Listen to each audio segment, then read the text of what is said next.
Hi! Welcome back po sa Finding Hope with Ami. Ngayon, talagang sobrang kasiyahan ko kasi ang guest natin, sabi ko nga, talagang gumawa ako ng kodigo, ayoko magkamali.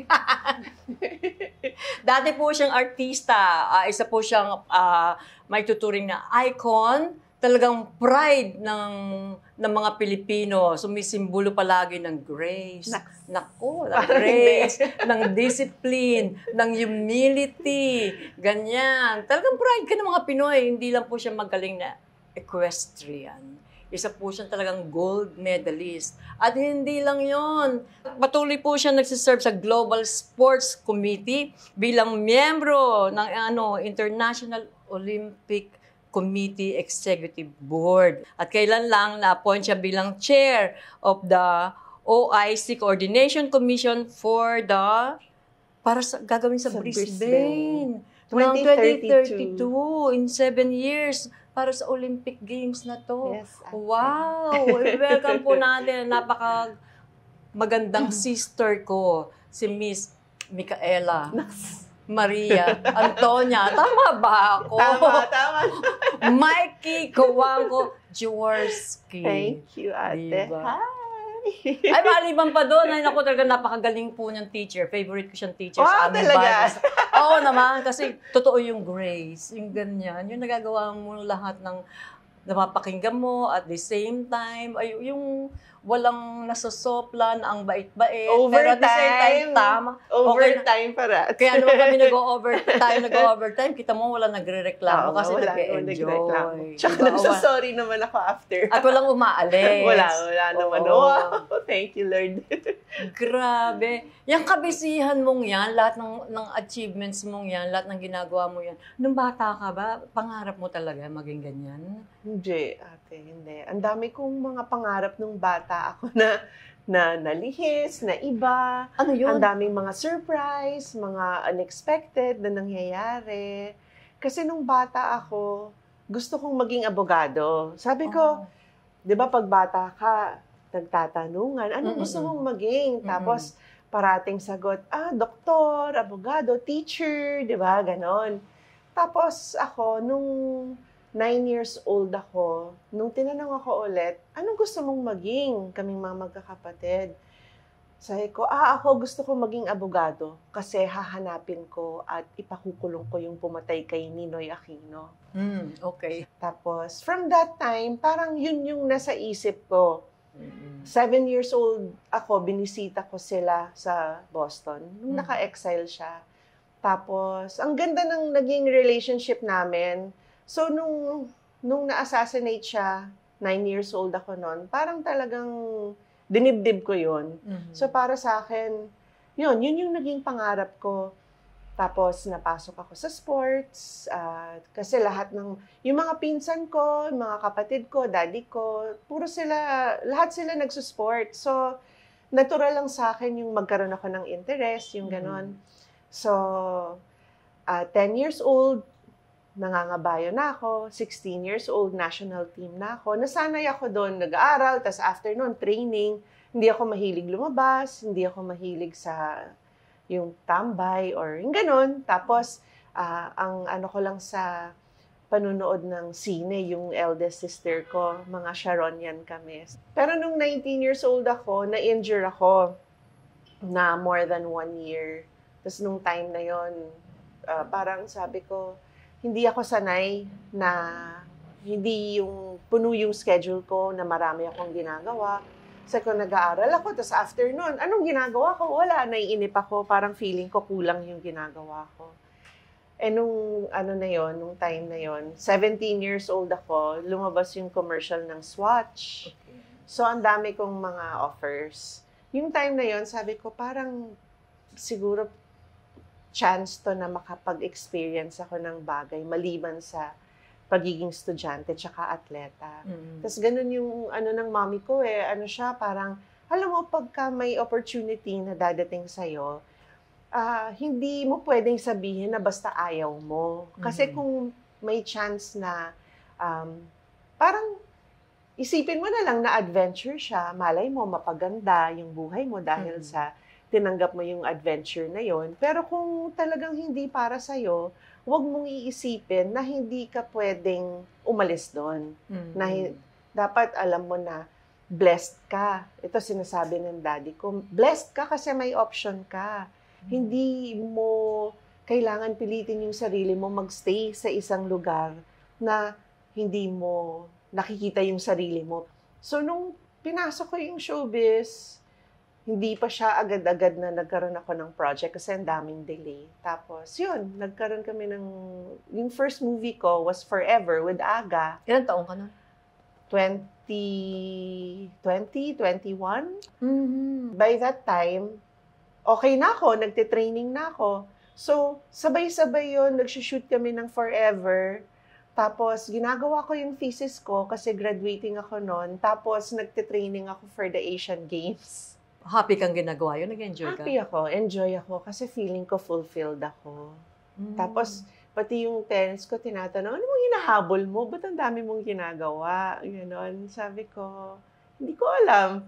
Parang gusto ko lang na sabi ko, kasi kung hindi maging mahaba yung buhay ko, at least marami akong na-experience.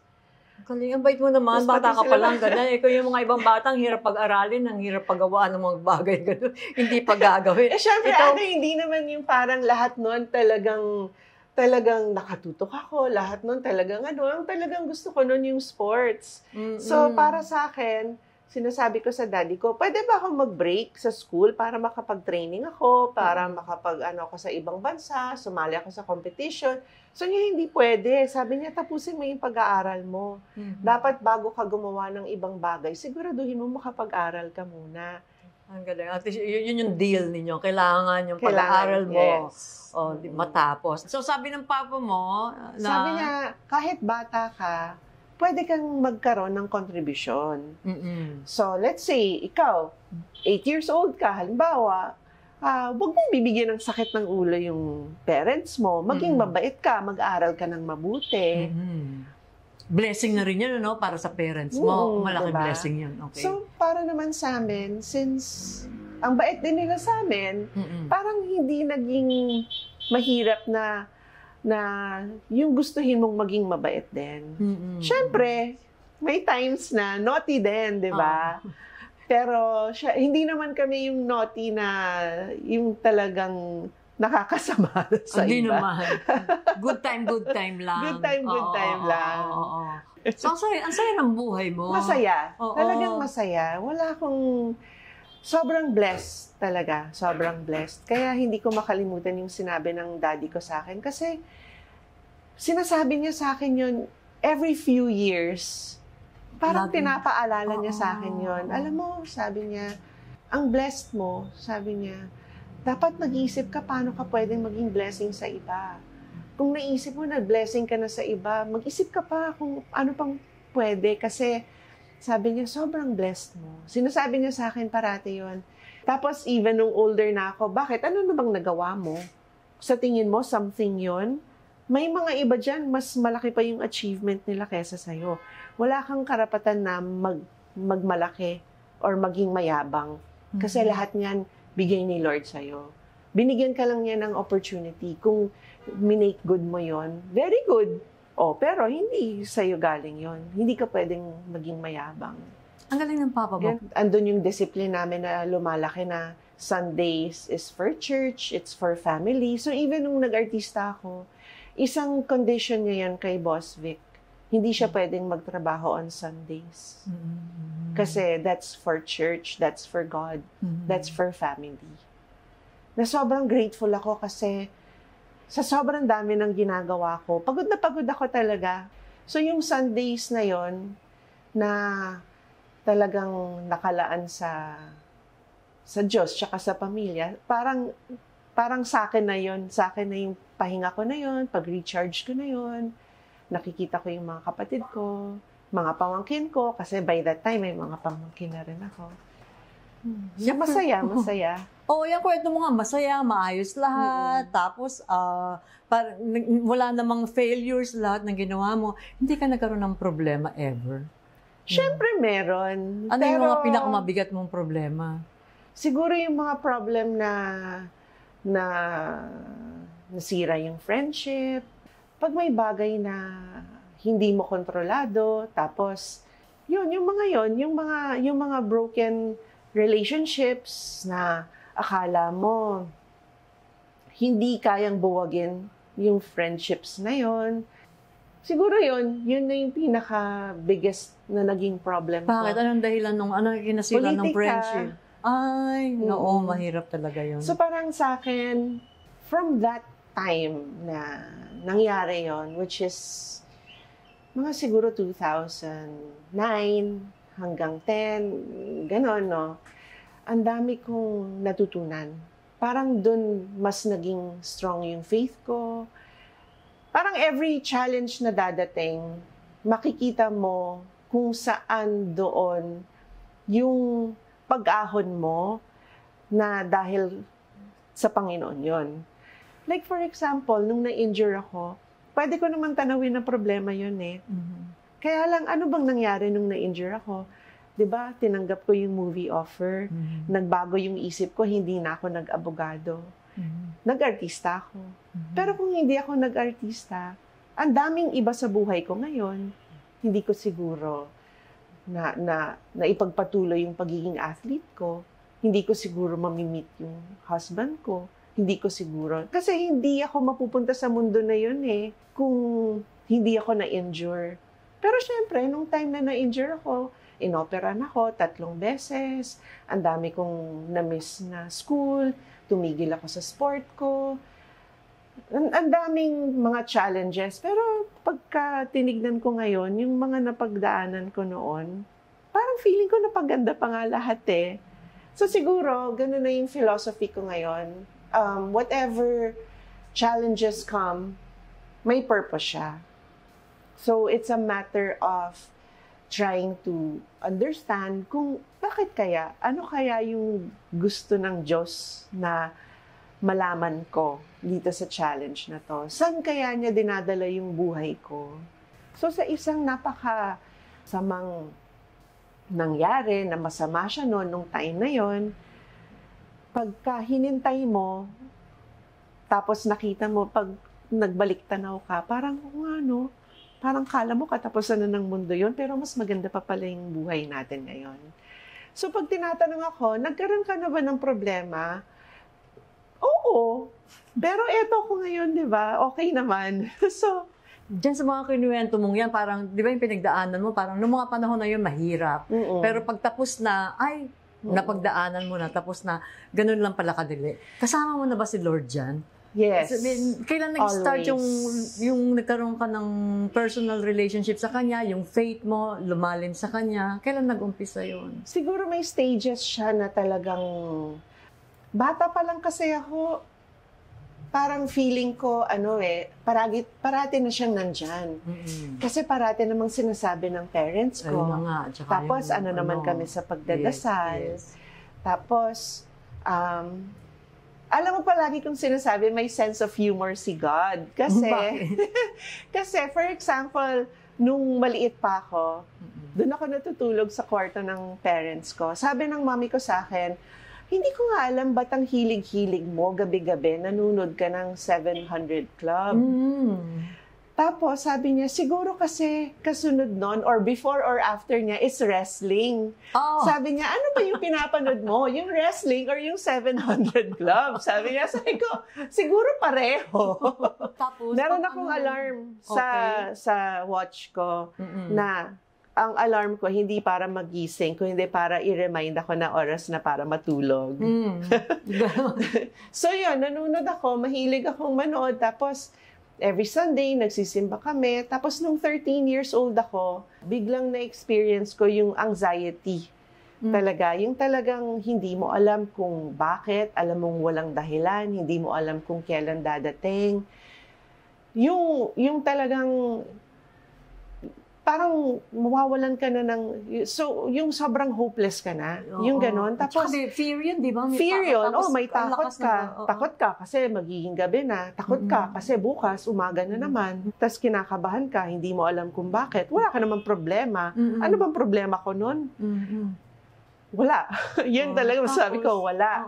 Ano nangyari? So, meron akong uncle na psychiatrist, nagte-therapy ako sa kanya. Walang dahilan, walang logical explanation. Tapos, meron akong tita na Christian. So, sabi niya, we will pray over you, ganon. Siyempre, pag nasa ganun klaseng state ka, parang desperate ka na lahat susubukan mo. But at the same time, ang gusto mo is magkakaroon ng milagro. Para ganun na lang mawawala na. So pinag-pray nila ako, tapos wala naman, hindi nangyari yung miracle na yon. Pero yun yung first time na nag-pray ako to accept the Lord Jesus as my Savior. Tapos, binigyan niya ako ng Bible. Yun yung first Bible ko na, yung hard copy, na hanggang ngayon nasa akin pa.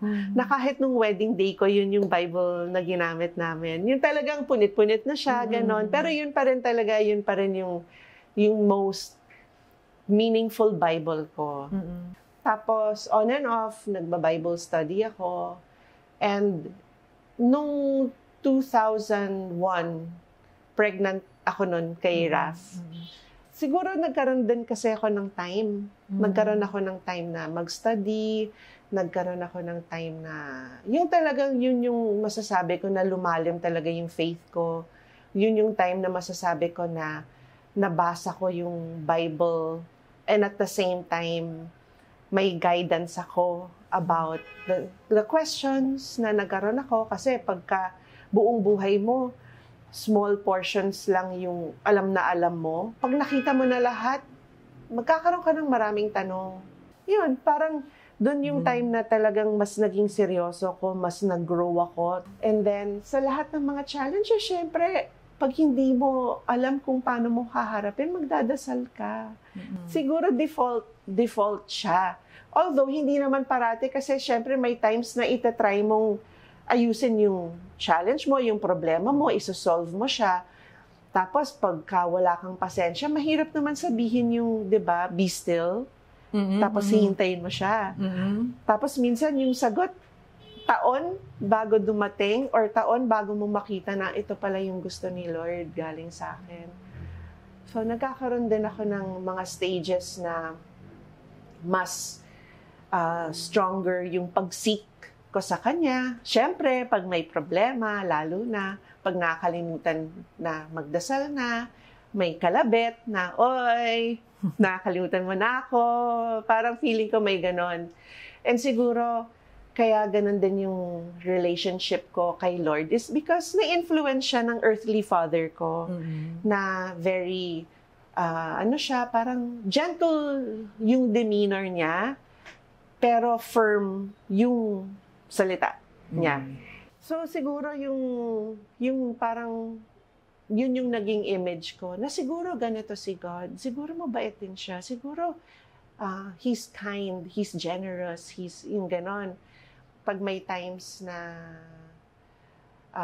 may challenges, seek mo siya, tapos feeling ko, tama lang yung binibigay niya para isik mo siya at para makapagbigay siya sa'yo ng sagot at para masabi niya sa akin, andito lang ako, andito ako parate.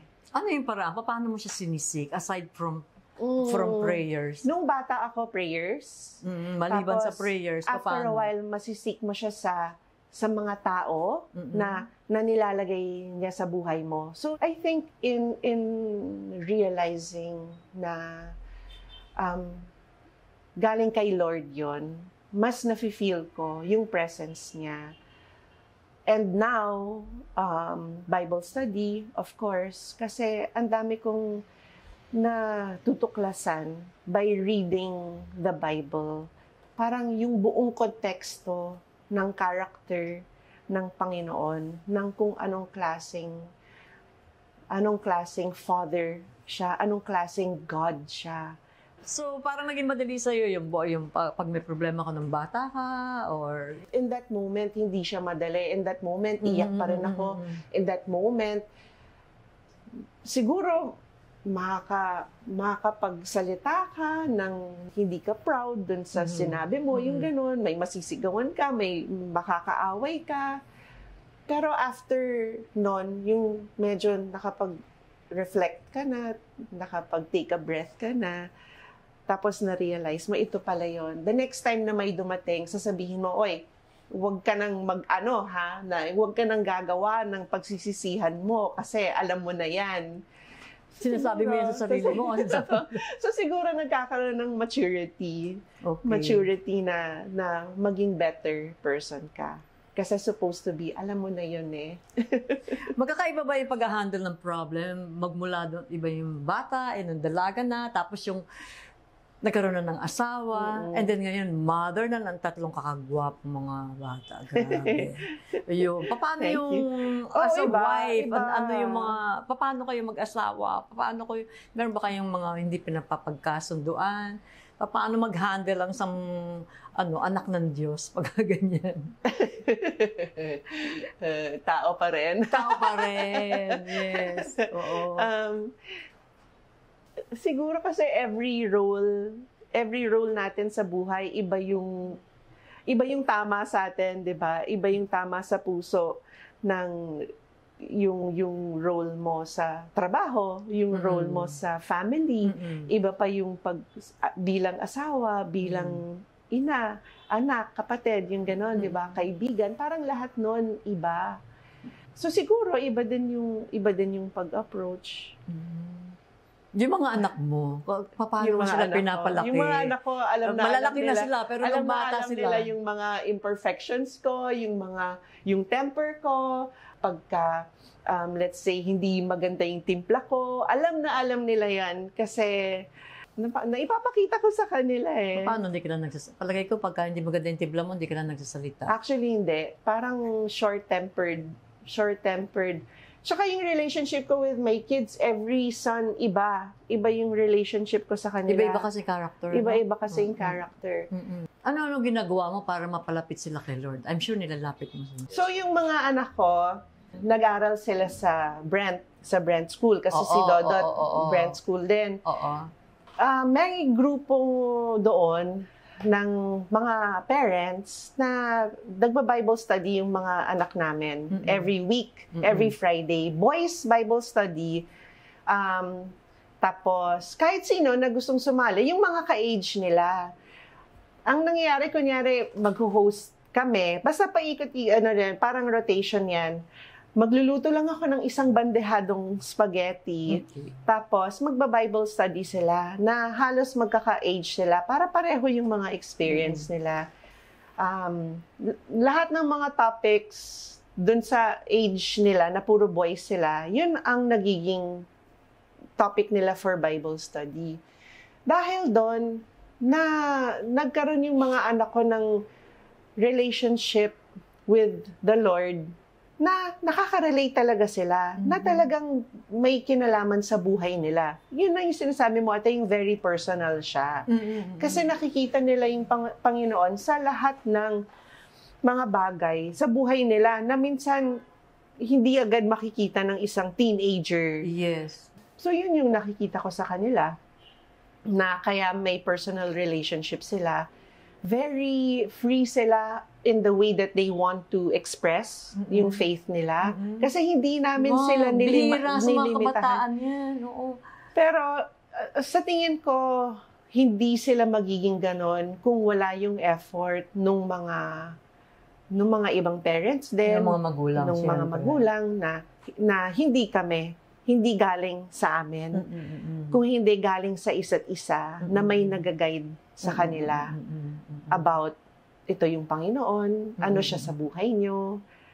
Tapos, siguro maraming nag-iisip na may pagka-conservative yung mga anak namin. Talaga. Pero kasi hindi sila yung yung isa sa mga nagre-reflect sa kanila ngayon is do not conform to the world. Important. Ang gusto nila is ma-please ang Panginoon. At alam nila na pagka ang goal mo is ma-please si Lord, sakop na kami doon bilang magulang. No, kung na-please mo si Lord, mapi-please din ng mga magulang. At kapag na-please mo si Lord, sigurado lahat magiging maayos sa'yo. Minsan na-judge sila, minsan parang nararanasan din nila yon. Na syempre bilang sila. Or yung napo-persecute because of faith, yung ganon. Even if it's not in a way na talagang lantaran talaga, ganon. Syempre, bilang magulang, ayaw mo yung nakikita yun sa kanila. Pero sa totoo lang, proud na proud ako sa kanila. Nakikita ko na sila mismo ang nagdesisyon na I will make Jesus my Lord and Savior. Ganon. Congratulations. Naku, pero syempre, journey syempre. Yes, journey, hindi naman, hindi naman magic. Parati naming napag-uusapan ng faith. Kasi pag oras ng pagkain, sama-sama talaga kami. Talagang ginagawa naming goal na sama-sama kaming kumain. Lalo na dinner. Kasi syempre, may kanya-kanyang lakad during the day. And we're very blessed na may open communication kaming pamilya. Kasi kapag may, let's say, issue na nangyayari sa mundo or sa Pilipinas or kahit saan, napag-uusapan namin, what do you think? Kung ikaw yun, or basta hindi planado na scripted, pero somehow lumalabas yung kung ano yung opinion nila, opinion namin, tapos ano bang tama, ano bang mali. Yun naman, it's very much based on faith. Kasi mahirap talagang hindi ganun kadali yung maging malinaw sa'yo ang tama at mali kung wala kang pananampalataya. At mas mahirap pa yung sabihin mo, alam ko ito yung tama, pero mas mahirap siyang gawin, pero ito yung dapat na itry kong gawin kung wala kang pananampalataya. Mahirap talaga, no? Diba? So, even yung mga conversations namin, we acknowledge na, oo, mahirap. Oo, hindi ka maintindihan ng iba, hindi ka maunawaan. Pero kung yan yung tama, sa tingin mo ba worth it? Hindi. Dapat yung mga bagay na, alam mo, pagdating ng araw, hindi mo pagsisisihan, ano? Napag-uusapan kasi namin yung mga lahat ng bagay na yon. Pero hindi namin tinatago sa kanila yung mga alam namin na imperfections namin, yung mga naging failure namin, yung mga weakness namin, yung mga pangarap na mukhang mahirap abutin, or yung mga successes na kahit gusto mong magyabang, may magsasabi sa'yo, yabang mo naman, di ba? Habang kumakain kayo, ano mo, galing ka, yabang mo naman, kahit paano mareremind ka. Yung ganon. So, napaka-importante ng open communication talaga. Tapos, iba naman kami ng style ng communication ni Dodot. Siya, mas direct siya. Yun din yung tatanong ko, paano na, lalo na, politician, paano approach nyo sa mga pang-araw-araw na buhay pag may mga challenges na dumarating? Anong ginagawa ninyo? In the same way, na nung nag-meet kaming mag-asawa, ang nag-attract sa amin is yung values namin na pareho. Yung direction na gusto naming puntahan sa buhay, pareho. Kahit siguro yung mga detalyeng maliliit, hindi eksakto, magkasama pa rin kami doon. So, kahit anong mga bagay na bago, or iba, or unexpected, or challenge, since pareho yung values and yung direction na gusto niyong puntahan, na-overcome siya. Which I think is faith ang anchor niya. Amen. Amen. And so now, even sa politics, ang pag-iisip ni Dodot is, andito ako kasi ang Diyos ang nagbalik sa akin dito. Kung nilagay ka niya doon, sasamahan ka niya. Yes. Sigurado yun. Yun talaga. Yun yung faith na you are where you are supposed to be at this time.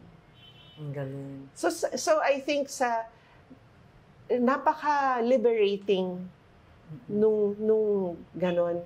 Kasi sa lahat ng mga ginawa ko sa buhay ko, Yung pag-surrender ko sa will niya, doon ko nakita yung most important blessings na natanggap ko galing sa kanya. Paano naman nagagawa lahat yan? Yung sabihin, dito sa pagiging, sa committee ng Olympics, di ba? Tapos sa pagiging wife ng politicians, gano'n. Paano mo na-apply yung will ni Lord? Ang dami niyang pinapadala sa akin ng mga angels na nagsusupport sa akin. Sa lahat naman ng ginawa ko, let's say as an athlete, ako lang yung may medalya. Pero hindi lang naman ako yung nagtrabaho para maabot ko yun. Andun yung coach ko, andun yung nag-aalaga ng kabayo ko, andun yung parents ko na nagsusupport, especially nung bata pa ako, financially. Yung moral support nila, yung mga kapatid ko na, o sige, ikaw ang gumamit ng kotse kasi may training ka. Kami nang bahala, maglalakad na lang kami or mag-share na lang kami. Yung mga bagay na kala natin maliit na everyday experience, support din nila sa akin yon. Yung pag nai-injure ako, sila yung nag-aalaga sa akin, kasama na din yon. Minsan nga naisip ko bilang athlete, 'di ba? Bilang athlete, gusto mong manalo. Hindi lang naman ikaw yung gustong manalo. Lahat gustong manalo. Lahat kayo nagdadasal. Lord, sana ako yung manalo. 'Di ba? Lahat kayo. Pero competition yun eh, 'di ba? So, paano siya nagde-decide kung sinong mananalo ngayon at kung sinong matatalo? Kung wala kang trust sa kanya, sobrang madidisappoint ka. Pero kung may trust ka sa kanya, hahanapin mo yung purpose ng pagkatalo mo. That time, parang ganon. Tapos, marirealize mo din na, oo, anak ako ng Diyos, pero hindi lang ako ang anak ng Diyos. Lahat tayo gusto niyang i-bless. Paano kung yung pag-bless na yon, pag-bless sa'yo is hindi blessing ang dating sa akin noon sa buhay ko? Kailangan tanggapin ko pa rin yon. Dahil nagtitiwala ako sa Kanya. At dahil magkapatid tayo sa Kanya, na this is your time.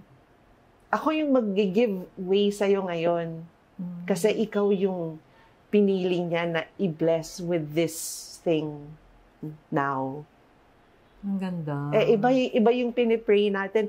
Di ba? Siguro sa pagiging athlete, lalo kung na-realize yun. So, dito sa buhay, ang ganda. Kasi, yung hindi porke natalo ka, ibig sabihin, talo ka. Pinapatalo ka ni Lord sa buhay. Pwedeng ito pa yung paraan, yung pagkatalo mo, para ma-reach mo yung victory. Yes. Kasi sa totoo lang, yes, gold medalist ako sa Asian Games. Ako pa lang ang Filipino equestrian gold medalist sa Asian Games. Pero, yun yung napanalo ko na napansin, na importante. Pero yung talo ko, ang dami. Daan-daan. No. Hindi ko na-realize na sa stage na to ng buhay ko, kasi kakapanganak ko lang kay Rafael nung time na yun. Wow, oo. Sabi ko, hindi ko na-realize na itong stage ng buhay ko, makakapag-compete pa ako for the Philippines sa Asian Games. Pero dinala mo ko dito. Sabi ko, kung yun lang yung dahilan na dapat maging masaya ako, thank you, Lord. Ang ganda, no? Basta lahat, nag-thank you lang ako sa Kanya. Tapos sabi ko sa Kanya, Lord, kung ano man ang maging result dito, basta thank you. Thank you na nandito ako. Tapos parang nawala lahat nung clutter, lahat nung nagpapadistract sa'yo, nawala lahat nun. Basta sabi ko, basta sasakay ako. Di ba sabi nila, magaling ako? O di, gagalingan ko. And then, yun na nga. Tapos nanalo ako. Siguro yun yung gold. time na pinaka psychologically and spiritually prepared ako na manalo ng bagay na ganun ka-importante, na magiging ganun ka-importante sa buhay ko. Kasi Kasi feeling ko, kung hindi ako naging Asian Games gold medalist, baka hindi rin ako napunta sa International Olympic Committee ngayon. Parang feeling ko, naging path yun. Yes. Na never kung yung sinasabi mo na, pinangarap mo ba yan? Never. Yung prayers ko kay Lord, lalo na nandun ako, medyo hiwalay kami sa ibang athletes, hiwalay ako sa family ko. Yung nakakapag-focus talaga ako. Ang focus ko nung nagte-train ako is yung pag-train ko, yung katawan ko, yung fitness ko, and yung faith ko. Naka-focus ako talaga doon. Talagang yung ibang klaseng focus talaga. Hallelujah. Tapos, yun yung nangyari. Tapos, just the same as kaya kong mag-look back sa bad time and to say na, napaganda pala siya, nandito ako ngayon. Binigyan din ako ng Panginoon ng way na to look back at something good and say, nandito ako ngayon dahil doon. At lahat nun dahil sa Kanya. Yun, dinadala ko lang yun. Yung faith ko, ina-apply ko. Nakikita ko naman. Kaya nga, sabi ko, ang ganda ng ano. Siguro, well, ako sa nakikita ko, hindi siya foolproof, but always there is something about us na nare-reflect sa mga anak natin. So, yung pag-honor ko sa parents ko, yung pag-honor ko sa Panginoon, sana consistent siya. Yung ganon. Ang importante namang gusto natin, di ba? Yes, pero kung minsan talaga babagsak, pero babalik diba? lang. So, parang para sa akin, naalala ko yung words ng dad ko na wala kang karapatan magmalaki kasi lahat niyan, hindi galing yan sa'yo. Which, nakikita ko talaga siya. So clear. Pero minsan, kailangan may magsabi sa'yo, di ba? May magsabi sa'yo ng... Magpaalala. Or yung seed of thought, di ba? Kailangan may magtanim yan. Tapos bahala ka kung paano mo palalaguin yun or kung ano yung magiging pananaw mo doon based on kung ano yung na-experience mo. So ako, ang nakikita ko lang sa lahat ng pinagdaanan ko and supposedly lahat ng na-achieve ko sa mata ng tao dito sa mundo na to, sa lahat ng mga bagay na yon, may napakahalagang element na nire-remind sa akin ng Panginoon na hindi mo yan makakayanan kung wala ako. In the same way, na pag tinatanong ako, bakit ka Kristiyano? Bakit ka may faith? Ang sagot ko lang, nakita niyo na ba yung buhay ko? Sa tingin niyo ba, dahil sa akin yon? Kasi hindi. And yung sobrang peace na pwede mo lang makamit or hindi makamit kasi existing siya eh. Hindi lang naman siya yung one time tas nandiyan na siya forever, di ba? Pero yung peace of heart, yung peace of mind, yung kapasidad mo na maka-experience ng joy is only possible if you have faith. Hallelujah. Praise God. Yun pa yung isa pang advice. Dahil din sa advice na yan, pwede ka ba namin hilingan ng prayer? Una-una sa mga taong, ang tingin nila, talunan sila. Pero hindi nila alam na yung palang pagkatalo na yan, yun ang magiging daan ng Panginoon para mapunta sa katagumpayan. Yes, And then, dun sa mga taong, ayan, yung mga maraming pinagdadaanan din na wala pa sila dun sa yung faith nila, talagang sabihin naaantig pa. Ganyan. No, kailangan nilang ma-realize na kailangan pala na nandiyan si Lord. Or baka naman nandiyan na si Lord, hindi lang nila napapansin. Kumbaga, pansinin naman nila. At bigyan nila ng chance sa buhay nila na makasama ang Panginoon. You can pray for them, please. Okay. Lord, first of all, maraming salamat para sa time na to ngayon. Yes. Maraming salamat na finally na-carve out nyo ang oras na to na magkasama kami ngayon. At sa totoo lang, hindi lang tayong dalawa, ate, at kung sino yung nandito magkasama ngayon, pero lahat ng nanonood. Lord, may you be glorified sa lahat ng mga napagkwentuhan namin ngayong araw na to. Sa lahat ng mga may pinagdadaanan sa buhay, sa lahat ng mga nakakaranas ng kadiliman sa buhay nila ngayon. Lord, sana ipakita mo ang iyong sarili sa kanila para magkaroon ng pag-asa, para malaman nila na nandyan ka lang, para lalo nilang gustuhin na hanapin ka sa kanilang kadiliman. Sa lahat ng mga nag-iisip na talo na sila, sana Lord, bigyan niyo sila ng pag-asa na makita ng lahat ng pinagdadaanan nila lang ngayon, lahat ng inaakala nilang pagkatalo, ay iyong paraan ng paghulma sa kanila, ng pagbigay sa kanila ng mas magandang pupuntahan, mas magandang mararanasan. At sana, Lord, matuklasan din nila yon ng sooner rather than later para hindi naman masyadong matagal yung kanilang pag-aalinlangan, yung kanilang pagkukwestiyon. Sana, Lord, mabigyan mo sila ng kahit paunti-unting tikim nung kapayapaan ng pag-iisip at kapayapaan sa kanilang mga puso at ng freedom na ma-experience ang kaligayahan na kayo lang ang pwedeng magbigay. At walang bagay na hindi nyo alam, hindi nyo pinlano para sa ikabubuti namin. Maraming salamat, Lord. We love you, we praise you, we thank you. Sana sa lahat ng mga bagay na ginagawa namin ay mag-glorify ka namin. We pray for our loved ones. We pray for those that don't love us back. Tulungan niyo po kami na lalo silang mailapit sa iyo. Amen.